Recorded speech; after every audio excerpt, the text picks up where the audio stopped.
1 week sale nga ng Black Friday at natapos lang nga kahapon. Kaya naman ito pa yung mga kaganapan nitong mga nakaraang araw.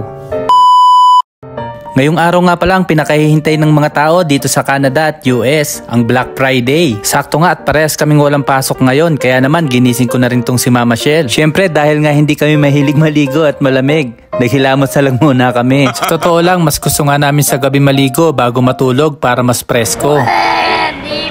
At heto nga at nakabihis na kami at dinala na rin namin tong mga flyers. Kapag may mga ganitong sale nga pala dito sa Canada ay mas madalas nagwi-window shopping lang kami at hindi kami nagpapabudol.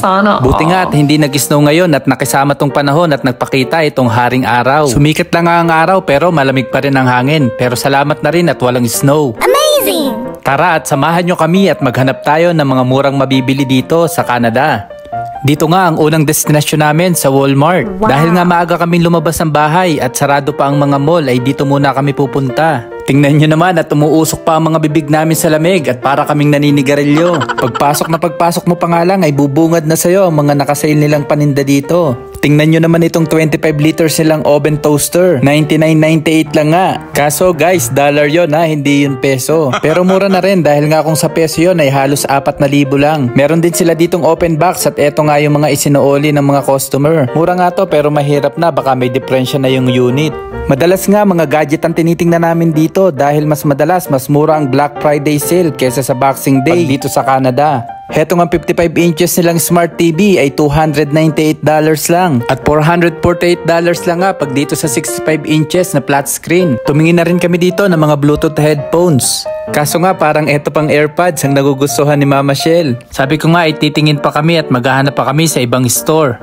Kaya naman lumipat na lang kami dito sa grocery section nila. Kumuha lang kami ng mga kakailanganin namin at mga kulang namin sa kusina. Pagkatapos nga namin sa grocery section ay tumingin lang kami ng mga pang-decorate sa Pasko. Literal nga na tumingin lang kami dito ng pang-decorate. Madalas kasi pag mga ganitong holiday at may mga okasyon ay naiimbitahan kami sa ibang bahay. Pagkatapos nga namin dito sa Walmart ay nagbayad na kami at pagkatapos ay lumabas na rin kami. Ang sunod naman namin pupuntahan ay dito nga sa Canadian Tire. May nakita kasi kami sa flyers nila na Bluetooth headphone at gustong gusto ito ni Mama Shell. Kaya naman kinuha lang namin ito at tumingin lang kami ng ibang mga nakasale nila. Ang gaganda nga ng mga pang outdoor decoration nila dito. Talaga namang matutuwa ang mga bata, pati mga isip bata. Kumuha na lang ako dito ng langis sa pan-change oil dahil nga nakasale ito. Sakto at kailangan ko na rin mag-change oil ng aming mga sasakyan. Pagkabayad nga namin ay pupunta na rin kami sa Cross Iron Mall. Pero dahil nga ginutom kami at hindi pa kami nag-uumagahan, ay dumaan na rin kami dito sa Tim Hortons. Nag-drive-thru lang nga kami at umorder lang kami dito ng kape at ng tinapay.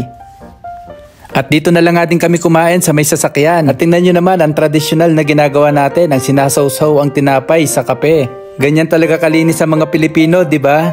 Nagulat nga kami dahil nga pagkarating nga namin sa Cross Iron Mall ay punong-puno ang parking area. Buti na nga lang din at nakachamba pa kami ng parking space. May isosoli lang nga din kami ditong damit dito sa Nike.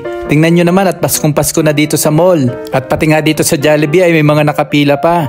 Sa ganda nga ng dekorasyon nila dito ay naisipan namin mag-TikTok. Kaso nga dahil nga maraming tao ay pas muna kami.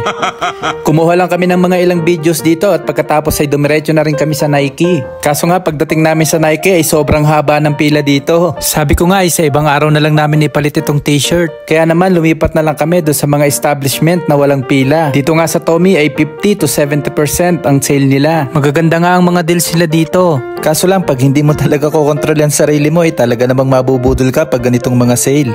Naghahanap lang kami dito ng mga maisuot namin sa mga darating na Christmas party. Tingnan nyo naman at talagang pinipilahan itong Coach at Michael Kors. Yung ibang mga tao nga ay sa online na lang bumibili para maiwasan ang mga hassle na ganito. Sinubukan ko nga i-google kung paano at saan nagmula itong Black Friday.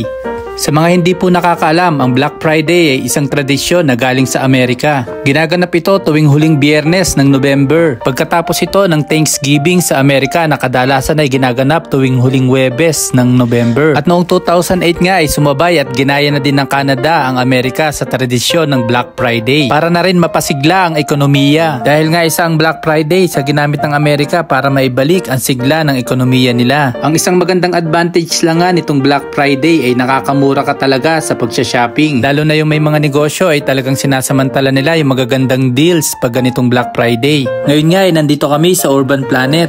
May nakita kasi dito si Mama Shell ng mga ugly sweater na pamasko. May mga ilang item lang din kami binili dito at pagkabayad nga namin ay dumaan naman kami dito sa Bath and Body Works. Pagkatapos nga ay tumawag na rin yung anak namin at nagpapabili ng pagkain dito sa food court. Kapag tinatamad kami magluto ay madalas dito kami bumibili ng ulam sa may Bourbon St. Krill. Yung mga tinda nila kasing pagkain dito ay hindi nalalayo sa pagkain nating mga Pilipino. Maraming salamat nga po pala sa panonood ng aming mga videos. At kung hindi ka pa nakapollow sa aming page, paki-like and follow na lang po ang aming page. Hanggang dito na lang. God bless everyone. Hanggang sa muli. Sa uulitin.